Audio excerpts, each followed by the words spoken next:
পদ্মপুর স্থিত ভারতীয় জনতা পার্টির জেলা কার্যালয়ে ডক্টর বি.আর. আম্বেদকরের ১৩৪তম জন্মজয়ন্তী উদযাপিত হয়।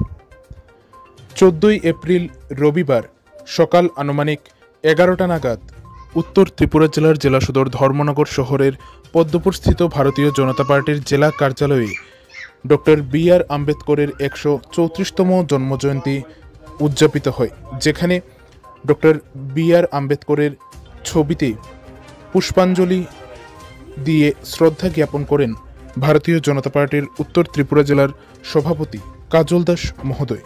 এছাড়াও এই অনুষ্ঠানে উপস্থিত ছিলেন উত্তর ত্রিপুরা জেলা পরিষদের সদস্য দিলীপ বর্ধন সহ ভারতীয় জনতা পার্টির অন্যান্য কার্যকর্তারা।